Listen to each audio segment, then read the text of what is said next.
Hey guys, Naeem Tryman here again. Today is chapter 14 of the blog series that I'm doing on my book, Praying for Peace, A Journey to Serenity. I usually have a copy of it and hold it up when I say that, but I'm on the road today, so uh, I don't have that. So anyway, when we last left off, had I had tried to commit suicide. This was the fall of 2005, and I'd been battling with my drinking. I'd already been to a rehab, a detox facility, and then an intensive outpatient program all in the same year. And I was still struggling miserably. I mean, whatever they were teaching me, it wasn't taken, and I wasn't getting to the core of my issues. So things just continued to mount. And finally, one night, I just got really drunk, and I took every pill that I could find in my house, and started texting all my basketball players and siblings and everything, just saying I love you. And one of them kind of figured out what was going on, and she called the cops, and they busted in and took me to the hospital. So I spent a week at the local hospital, Mountainside Hospital, which was a local hospital in Montclair, and spent a week in the psych ward there. My mother and my girlfriend came to visit me every day. Psych ward visiting hours are different than regular hospital visiting hours, so it was only from like 6:30 to 7:30 or 6:30 to 8. But they were there faithfully every day, from start to finish until it was time for me to go away. So eventually, the hospital found a rehab facility for me to go to, and this was different than the other ones that I'd been to. The first one I went to, it was like half an hour away, but it was in a hospital that had a lot of other stuff going on, and it wasn't just specifically a rehab. And like I said, the others were detox and an intensive outpatient. But this was the real deal. This was a 2-hour car ride into Pennsylvania, into the sticks of Pennsylvania, secluded from everything and basically at their mercy. And it's probably exactly what I needed. So I was there for about a week, and I started to make friends, and I started just there's a healing process that comes when you stop flooding yourself with drugs and alcohol. So I did a lot of crying that week, but I also did a lot of laughing and a lot of talking and connecting. And I really started to feel better about my chances. And after about a week, something went wrong with my insurance, or I'd used up because of that's what it was. When I used up all the days that I was allowed for a year by going to the previous rehab and outpatient, like all of that counted toward mental health. So they switched me to basically an outpatient facility. It was an 8 to 5 program that also had a residential. So we would stay in this almost like a halfway house and get picked up every day and go to this place, be there all day, and then get shit back and kind of live in like community living. So it wasn't the exact same thing as a rehab, but it sort of was. So all in all, I spent about almost a month away between the hospital, the actual rehab, and then the outpatient thing. And I came back and I felt good. I came back, I believe it was November 10th, and I felt like I was ready to make some changes in my life. I didn't know if I was ever going to see my son again. He was with me when I took the pills, and his mother was not too happy about it. As you would expect, he was 2 years old, and she didn't let me see him right away. That took some coaxing, and eventually I got to start seeing him again. But when I first got back, my focus was to get myself back on track and to get myself healthy. So the first thing I needed to do was move out of my father's house. I was living on the 3rd floor of the house he was renting, and I had a lot of animosity and a lot of anger towards him, and I don't know how much I've really focused on that too much in these blogs. I definitely focused more on it in the book, but I had although I had a lot of other issues going on, it seemed like the underlying issue over all the years of my depression, drinking, and craziness was just incredible animosity towards my father. And so he didn't mess with me. I came in, I said hi, I left, I said bye. We didn't do a lot of chit chat, and I did a lot of takeout. I didn't cook that often, so we didn't have a lot of interaction.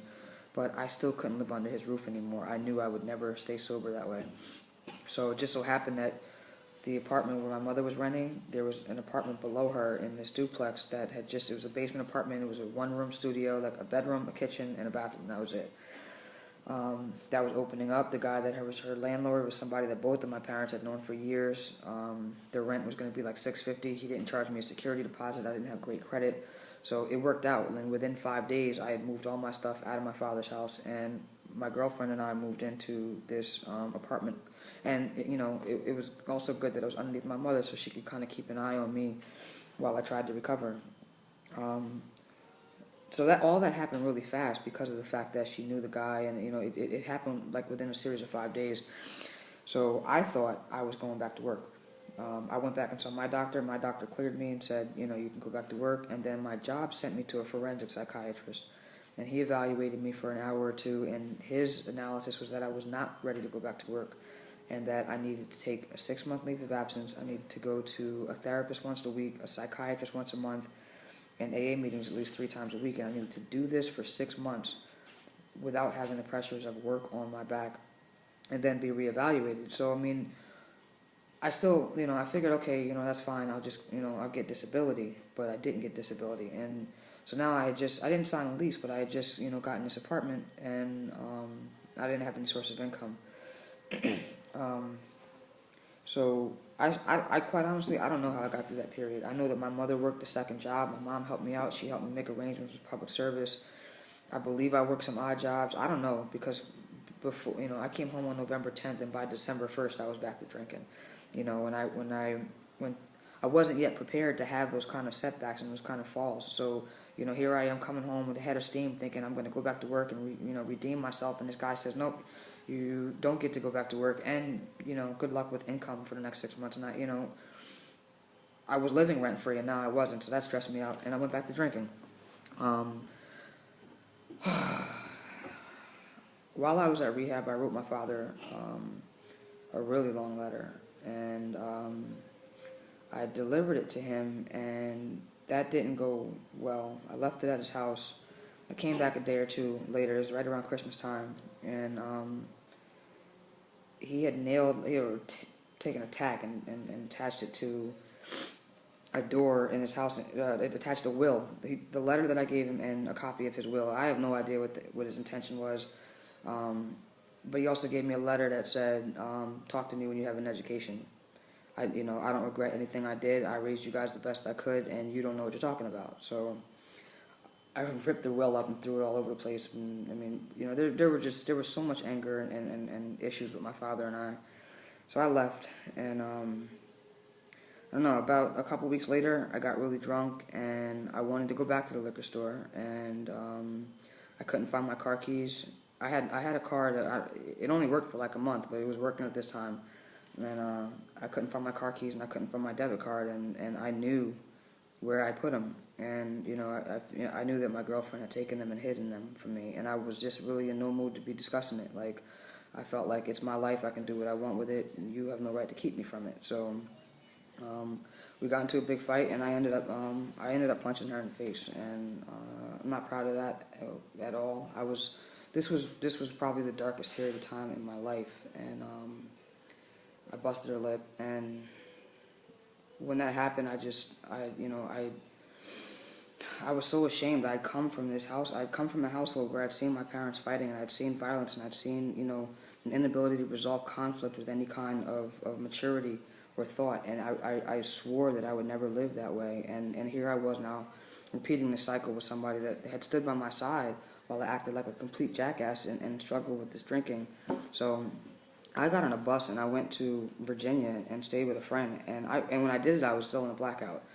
And somewhere in that packing that I did, in like 5-10 minutes, in a blackout, something made me grab the Alcoholics Anonymous book that I was given in rehab, and I took that with me, and I got down there, and I was so broken. I talked to my friend, and she had just moved into a new apartment, so she didn't have cable, she didn't have internet.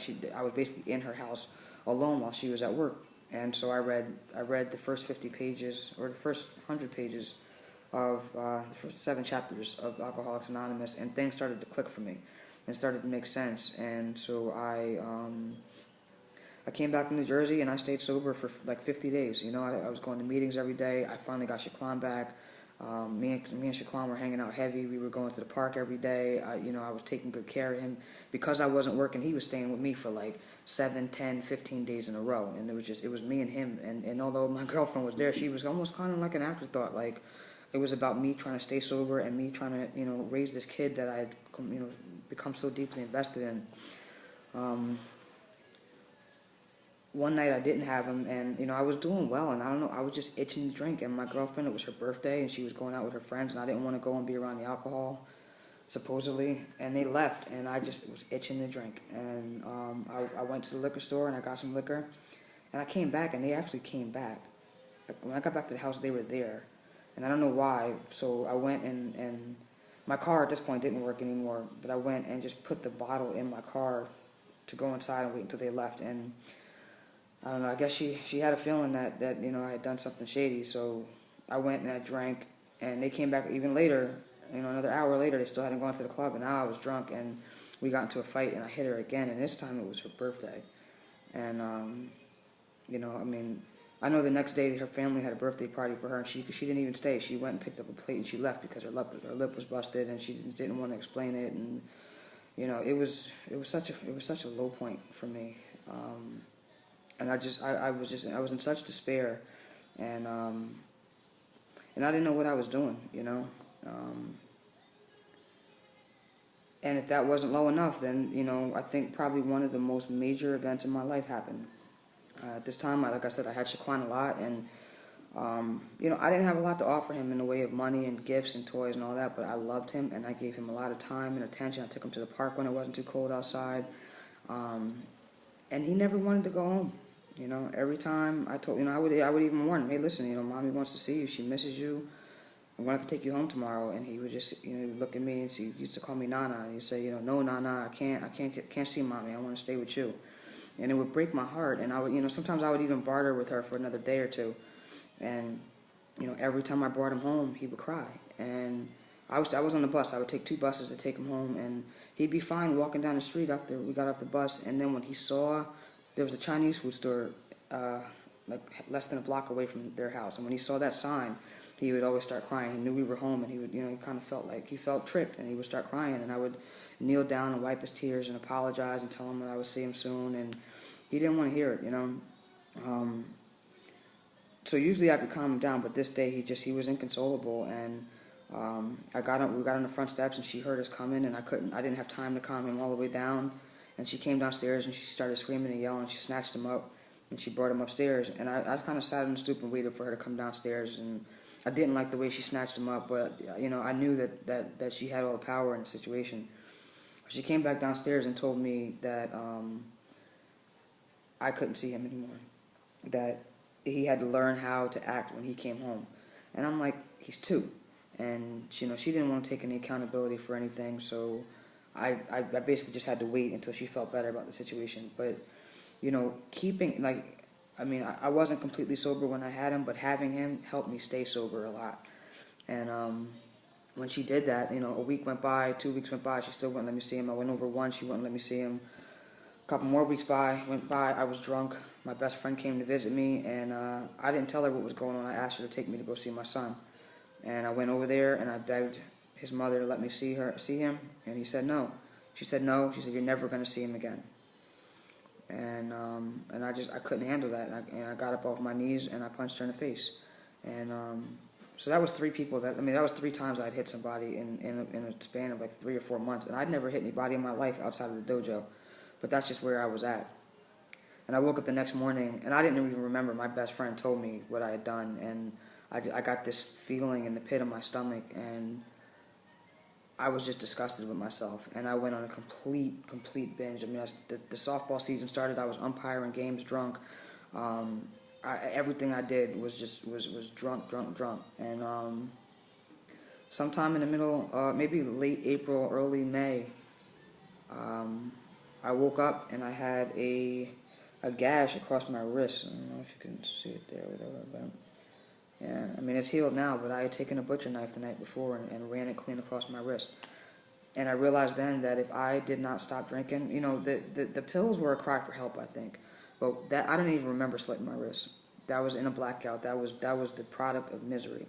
And I knew that if I didn't start to get it together then, not only would I never see my son ever again, but that I was going to kill myself in a blackout one day. And so I took 2 more steps, and that'll be chapter 15.